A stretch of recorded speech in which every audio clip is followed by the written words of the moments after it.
Things got awkward fast after comments attributed to Tamar Braxton sent social media into a frenzy. Fans say the remarks were embarrassing, personal, and crossed a line. And when the spotlight turned to Mendeecees Harris, viewers noticed what they're calling some very telling body language.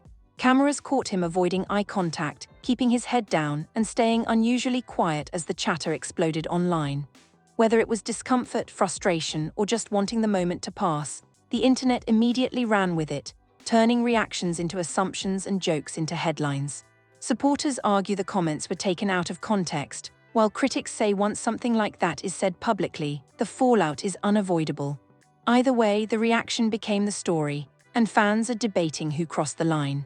This isn't confirmation, it's reaction culture at work. The internet didn't react quietly this time, it pounced. After comments attributed to Tamar Braxton began circulating, timelines lit up with shock, jokes, and heated debate. Not because the comments were confirmed as factual, but because of how personal they sounded, and how quickly they were turned into viral punchlines. Within hours, the conversation had shifted from what was said to how it landed. Fans weren't dissecting context anymore, they were reacting to the embarrassment factor. Screenshots were reposted, captions grew bolder, and suddenly the story wasn't about Tamar's words, it was about Mendeecees Harris and how people believed he reacted afterward. That's when the body language discourse took over. Viewers claimed they noticed Mendeecees keeping his head down, avoiding the camera, and staying unusually quiet in moments where he's normally composed. Some fans interpreted that as discomfort, others said it looked like frustration. A few argued it was nothing more than coincidence, a normal reaction to unwanted attention. But the internet rarely chooses the calmest explanation. Once reaction clips began circulating, the narrative hardened. Meme pages framed his silence as embarrassment. Commentary channels debated whether Tamar went too far. And supporters on both sides dug in, defending their perspective with equal intensity. What's important here is what didn't happen. No confirmation was issued. No explicit details were verified. No direct response addressed the viral framing. Yet the story still exploded. That's because humiliation culture doesn't require facts, it requires suggestion. Once a comment is perceived as humiliating, the reaction becomes the content. The actual truth becomes secondary to how the moment felt to viewers. And this one felt messy. Fans of Tamar argued that her words were exaggerated, clipped, and weaponized beyond their original intent. They pointed out how often women's statements are taken out of context and turned into viral humiliation campaigns, especially when they involve men in the public eye. Others weren't convinced. They argued that certain topics should never be spoken about publicly, regardless of intent. That once personal remarks enter the internet, control is lost. And that embarrassment, even implied, can cause lasting damage. Both arguments clashed loudly. As the debate grew, Mendeecees' non-reaction became just as important as Tamar's alleged words. Silence was interpreted in every possible way. Some fans said he was taking the high road. Others believed he was trying to avoid feeding the narrative. And critics argued the silence made the situation look worse. This is the no-win zone of viral commentary. Respond and you extend the story. Stay quiet and people write it for you. Meanwhile, Tamar's name stayed attached to a narrative she didn't fully control anymore. Even people who hadn't heard her original comments began repeating summaries shaped by memes and reaction captions rather than context. That's how stories drift. What began as commentary turned into characterization. Tamar was painted as exposing. Mendeecees was painted as embarrassed. And the truth, whatever it actually was, became less relevant than the roles assigned by the internet. This phase revealed something deeper about online culture. We don't just consume moments, we assign meaning to reactions. A lowered head becomes shame. Silence becomes guilt. Avoiding the camera becomes confirmation. But body language isn't a confession, and reactions aren't admissions. Still, the internet treats them that way. As days passed, the jokes intensified, but so did the pushback. Some fans called out how cruel the discourse had become, reminding others that public figures are still human. That humiliation sticks, that jokes linger longer than headlines. Those voices were present but quieter than the memes. By the end of this phase, the situation had fully shifted from a comment to a character narrative. Tamar was being debated not for what she said, but for what people thought she meant. Mendeecees was being analyzed not for what he did, but for how people thought he felt. That's where damage happens. Because once perception replaces reality, correction becomes almost impossible. Once the jokes started landing, the narrative hardened. What began as commentary quickly turned into a humiliation loop, one where reaction mattered more than reality. And in that loop, Mendeecees Harris became the focal point, not because he said anything, but because he didn't. Silence became the loudest sound in the room. Every clip of him staying quiet was reposted. Every moment where he avoided the camera was slowed down, zoomed in, and framed as meaning something more. Fans labeled the behavior before considering context, and once labels stick, they're hard to peel off. That's how humiliation narratives grow, not through facts, but through interpretation. Supporters of Tamar Braxton argued that the internet had taken a remark and stretched it into a character assassination. They pointed out that Tamar has a long history of being misunderstood, clipped, and exaggerated for entertainment. In their view, this was another example of her words being weaponized long after she lost control of them. Others pushed back, saying some topics, especially personal ones, should never be discussed publicly, regardless of intent. To them, the issue wasn't exaggeration, it was boundaries. Once something feels humiliating to the audience, the damage is already done. That clash fueled the algorithm. Reaction channels picked sides, meme pages doubled down. Comment sections split into camps, one defending Tamar's right to speak freely, the other defending Mendeecees' right to dignity.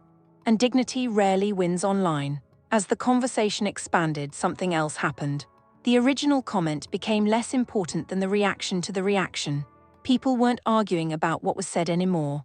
They were arguing about whether embarrassment was deserved, whether silence was strategic, and whether public figures owe explanations for private discomfort.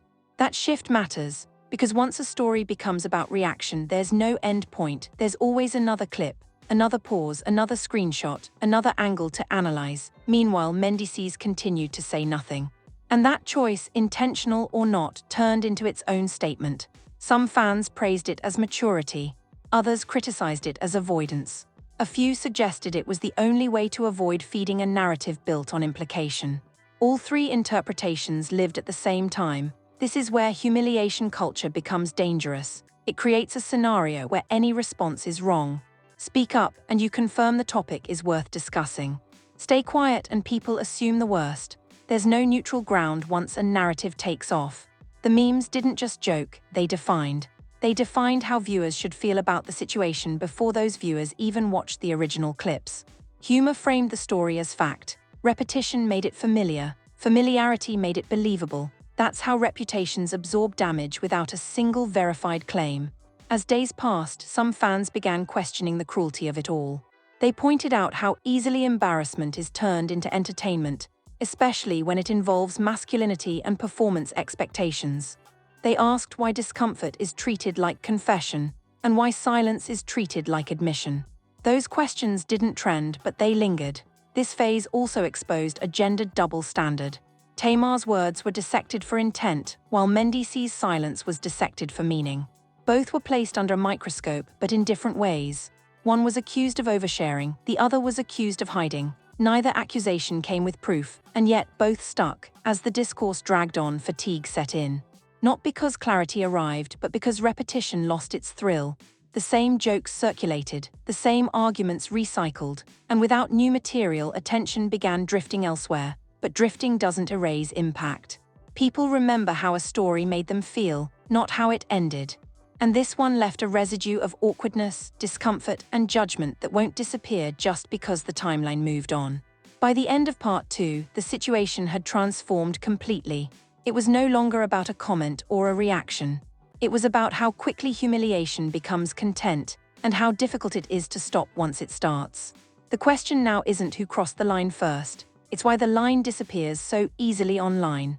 By this stage, the conversation had moved past shock and into something quieter, judgment. The loud jokes slowed, but the impressions stuck.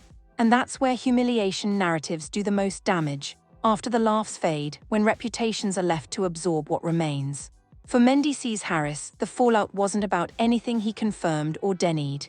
It was about how people felt watching him react or not react to the chatter. Online, perception doesn't need proof to settle in. It only needs repetition and familiarity. Once the idea of embarrassment attached itself to his image, every future moment was filtered through it. A neutral expression looked defensive. quietness looked intentional. Even unrelated clips were pulled into the narrative, reframed as more signs by people already convinced they'd figured something out. That's the trap of viral humiliation. You don't escape it by staying silent, but you don't survive it by feeding it either. Silence, at this point, appeared to be the only form of control left, not because speaking would admit anything, but because speaking would keep the topic alive. When narratives are built on implication, response becomes fuel. For Tamar Braxton, the situation evolved in a different direction. The internet stopped focusing on her words and started focusing on her role in the story. Was she being honest? Was she being careless? Was she being misrepresented? Those questions replaced context. And once roles are assigned, nuance disappears. Some fans defended Tamar fiercely, arguing that she was never responsible for how her words were twisted. Others believed she should have anticipated the fallout, given how easily personal commentary goes viral. Neither side fully acknowledged how quickly control leaves the speaker once the internet intervenes. That loss of control is rarely discussed, but it's central here. When commentary turns into spectacle, intent stops mattering. What matters is how the audience feels: embarrassed for someone, amused by someone, superior to someone. And those emotions shape the story more than facts ever could. This phase also revealed something uncomfortable about masculinity and public judgment. The jokes didn't just mock a situation, they attacked an idea of manhood. Performance expectations became punchlines, discomfort became ridicule, and silence became shame in the eyes of some viewers. That kind of framing sticks. Even when the story fades, the association lingers. It becomes something people reference casually without revisiting context. A throwaway joke months later, a comment under an unrelated post. The narrative lives on in fragments, and fragments are hard to correct. As attention drifted, some fans began reflecting on how quickly the situation escalated. They questioned why embarrassment was treated as entertainment, why implication was treated as confirmation, and why discomfort was framed as guilt. Those conversations didn't dominate the timeline, but they mattered, because they marked a shift from reaction to reflection. Reflection doesn't undo harm, but it can prevent repetition. And moments like this often become quiet lessons for public figures watching from the sidelines. Lessons about boundaries, about silence, about how little it takes for narratives to spiral. This is where self-protection becomes visible. Public figures learn to share less, to react slower, to trust fewer platforms. Not because they're hiding, but because they've seen how easily words and reactions are turned into weapons. By now, the situation had reached saturation. No new jokes were landing, no new angles were emerging. The internet was ready to move on, not because clarity arrived, but because novelty expired. But novelty fading doesn't erase impact. What remains is memory, the feeling of awkwardness, the echo of laughter, the subtle shift in how names are received when mentioned together again. That's the long tail of humiliation culture. It doesn't destroy careers overnight, it doesn't resolve cleanly, it just lingers. And lingering narratives shape future perception more than dramatic moments ever do. This part of the story isn't loud, it isn't viral, but it's real. It's the aftermath where people recalibrate, protect themselves, and move forward more cautiously than before. Where silence isn't surrender but strategy. Where dignity means choosing not to participate in your own degradation. By the time the internet finally slowed down, the story had already done what it came to do: not inform, not clarify, but define perception. And perception, once shaped, doesn't ask permission to linger. This final phase wasn't about Tamar's words or Mendeecees' silence anymore. It was about what the audience decided those moments represented: embarrassment, power, control. And the uncomfortable reality that reaction culture often says more about the viewers than the people being watched. For Mendeecees Harris, the aftermath wasn't loud, it was subtle. There was no dramatic rebuttal, no clapback interview, no attempt to reclaim the narrative. Instead, there was distance. And distance in moments like this isn't weakness, it's preservation. When a story is built on implication, there's nothing concrete to deny. Any response risks validating the conversation itself. Silence becomes the only way to let the noise burn itself out, even though silence is often misread as guilt. That misreading is the cruel part. Silence doesn't mean agreement, it doesn't mean confirmation, it often means refusal. For Tamar Braxton, this chapter underscored how quickly words can escape their original intent. Tamar didn't control how her comments were clipped, captioned, or memified. She didn't control the tone the internet assigned to them. Once the reaction cycle started, the story belonged to everyone else. And that loss of control is exhausting. Tamar has spent years navigating a public image shaped by emotion, where honesty is applauded one moment and weaponized the next. This situation followed that same pattern. Her openness became fuel, not understanding. And that's a harsh lesson to relearn. What made this moment especially telling was how quickly humiliation replaced curiosity. Instead of asking what was meant, people decided how it should feel. Jokes landed faster than context. Reactions traveled further than clarification ever could. That's not accountability, that's consumption.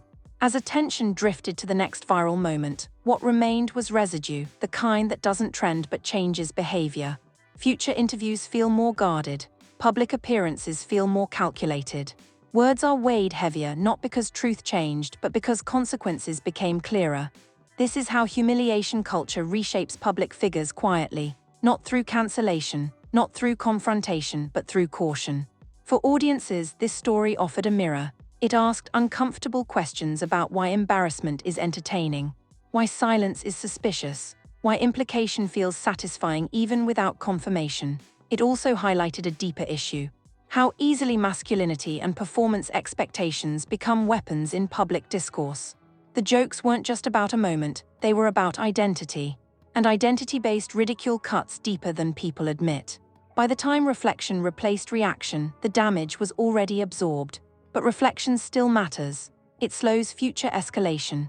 It reminds people that not every moment deserves amplification, and not every reaction deserves interpretation. This story doesn't end with a winner. It ends with awareness. Awareness that commentary has impact. Awareness that words linger. Awareness that silence is not surrender. And perhaps most importantly, awareness that dignity doesn't always look loud. Sometimes it looks like stepping back, refusing to engage, and letting the internet move on without you. That choice won't trend, but it lasts. Now it's your turn. After seeing how this situation unfolded, do you think the internet crossed the line by turning personal commentary into public humiliation? Should silence be respected as self-protection, or does it unfairly invite speculation in today's reaction-driven culture? And where should audiences draw the line between discussion and degradation? Drop your thoughts in the comments thoughtfully and respectfully, because these conversations matter beyond clicks and jokes. If you appreciate breakdowns that focus on context, accountability, and humanity instead of reckless rumors, make sure you like, subscribe, and turn on notifications. Whenever stories get exaggerated, narratives spiral, or reactions outpace reality, we'll be right here breaking it all down clearly, responsibly, and without feeding the chaos.